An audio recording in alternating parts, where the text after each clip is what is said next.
Operation Sindoor ಕಾರ್ಯಾಚರಣೆ ಯಶಸ್ವಿ ಬಗ್ಗೆ BJP ರಾಜ್ಯಾಧ್ಯಕ್ಷ ವಿಜಯೇಂದ್ರ ಹೇಳಿಕೆ ಕೊಡ್ತಾ ಇದ್ದಾರೆ. ಭಯೋತ್ಪಾದಕರ ಮಟ್ಟ ಹಾಕುವ ಕೆಲಸ ಪ್ರಾರಂಭವಾಗಿದೆ ಹೀಗಂತ ಹೇಳಿಕೆ ಕೊಡ್ತಾ ಇದ್ದಾರೆ ವಿಜಯೇಂದ್ರ ಅವರು. ಆಪರೇಷನ್ ಸಿಂಧೂರ್ ಕಾರ್ಯಾಚರಣೆ ಯಶಸ್ವಿಯಾಗಿದೆ.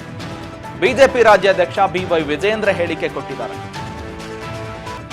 ಆಪರೇಷನ್ ಸಿಂಧೂರ್ ಕಾರ್ಯಾಚರಣೆ ಯಶಸ್ವಿಯಾಗಿದೆ. ಪ್ರಧಾನಿ ನರೇಂದ್ರ ಮೋದಿ ಅವರು ದಿಟ್ಟ ನಿರ್ಧಾರದಿಂದ ಆಪರೇಷನ್ ಸಿಂಧೂರ್ ಎನ್ನುವ ಕಾರ್ಯಾಚರಣೆ ಯಶಸ್ವಿಯಾಗಿದೆ. ಆಪರೇಷನ್ ಸಿಂಧೂರ್ ಎನ್ನುವ ಹೆಸರಿನಲ್ಲಿ ಉಗ್ರರನ್ನ ಮಟ್ಟ ಹಾಕುವ ಕೆಲಸ ಆಗಿದೆ. ಭಯೋತ್ಪಾದಕರ ಮಟ್ಟ ಹಾಕುವ ಕೆಲಸ ಪ್ರಾರಂಭವಾಗಿದೆ. ಭಾರತೀಯ ಸೇನೆಗೆ ಶಕ್ತಿ ಸಿಗಬೇಕು ಎಂದು ಪ್ರಾರ್ಥನೆ ಕೂಡ ಸಲ್ಲಿಕೆ ಮಾಡುತ್ತೇವೆ ಅಂತ ಹೇಳಿಕೆ ಕೊಟ್ಟಿರುವಂತದ್ದು. ಜೊತೆಗೆ ಲಕ್ಷ್ಮೀ ನರಸಿಂಹಸ್ವಾಮಿ ದೇವಸ್ಥಾನದಲ್ಲಿ ಭಕ್ತಿಯಿಂದ ಪ್ರಾರ್ಥನೆ ಸಲ್ಲಿಕೆ ಮಾಡಿ ಈ ಮುಖಾಂತರವಾಗಿ ಹೇಳಿಕೆ ಕೊಟ್ಟಿರುವಂತದ್ದು. ದೇಶದಲ್ಲಿ ಭಯೋತ್ಪಾದನೆಯನ್ನ ಮಟ್ಟ ಹಾಕಲೇಬೇಕು, ತೊಲಗಲೇಬೇಕು. ಬಿಜೆಪಿ ಕಾರ್ಯಕರ್ತರಿಂದ ಜಿಲ್ಲಾ ಕೇಂದ್ರಗಳಲ್ಲಿ ಪೂಜೆ ಸಲ್ಲಿಕೆ ಆಗುತ್ತೆ ಹೀಗಂತ ಹೇಳಿಕೆ ಕೊಟ್ಟಿರುವಂತದ್ದು. ಜೊತೆಗೆ ಭಾರತದ ಯೋಧರ ಆಪರೇಷನ್ ಸಿಂಧೂರ್ ಕಾರ್ಯಾಚರಣೆ ರಾಜ್ಯ ಬಿಜೆಪಿ ಘಟಕದಿಂದ ವಿಶೇಷವಾಗಿ ಪೂಜೆ ಮುಖಾಂತರವಾಗಿ ಪ್ರಾರ್ಥನೆಯನ್ನ ಸಲ್ಲಿಕೆ ಮಾಡಲಾಗುತ್ತೆ. ಪ್ರಧಾನಿಯವರ ದಿಟ್ಟ ನಿರ್ಧಾರದಿಂದ ಕಾರ್ಯಾಚರಣೆ ಯಶಸ್ವಿಯಾಗಿದೆ. ಭಾರತೀಯ ಸೈನಿಕರಿಗೆ ಒಳಿತಾಗುವಂತೆ ಪೂಜೆ ಸಲ್ಲಿಕೆ ಮಾಡಲಾಗುತ್ತೆ. ಎಲ್ಲ ಕಾರ್ಯಕರ್ತರಿಗೆ ಮೂಲಕವಾಗಿ ಹೇಳಿಕೆ ಕೊಡಲಾಗಿದೆ. ಮಲ್ಲೇಶ್ವರದ ಲಕ್ಷ್ಮೀ ನರಸಿಂಹಸ್ವಾಮಿ ದೇವಸ್ಥಾನದಲ್ಲಿ ಪೂಜೆ ಮುಖಾಂತರವಾಗಿ ಪೂಜೆ ಸಲ್ಲಿಕೆ ಮಾಡಿ ವಿಜಯೇಂದ್ರ ಈ ಬಗ್ಗೆ ಹೇಳಿಕೆ ಕೊಟ್ಟಿದ್ದಾರೆ. ಈಗಾಗಲೇ ಯೋಧರ ಕಾರ್ಯಾಚರಣೆಗೆ ದೇಶದ ಜನರೆಲ್ಲರೂ ಕೂಡ ಶ್ಲಾಘನೆ ವ್ಯಕ್ತಪಡಿಸ್ತಾ ಇದ್ದಾರೆ.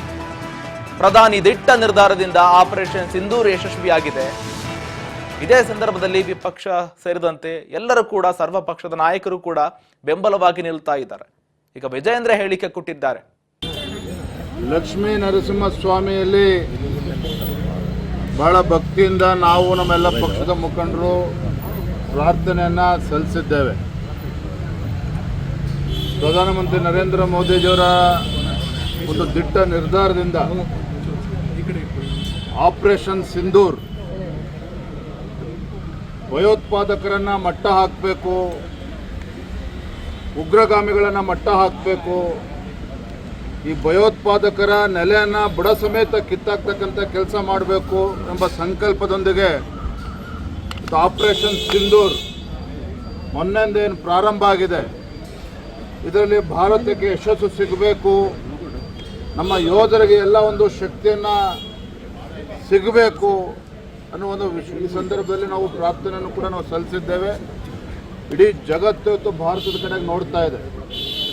ಯಾಕೆ ಅಂತ ಹೇಳಿದ್ರೆ ಇವತ್ತು ಭಯೋತ್ಪಾದನೆ ಅಂತಕ್ಕಂಥದ್ದು ಕೇವಲ ಭಾರತಕ್ಕೆ ಸೀಮಿತ ಆಗಿಲ್ಲ.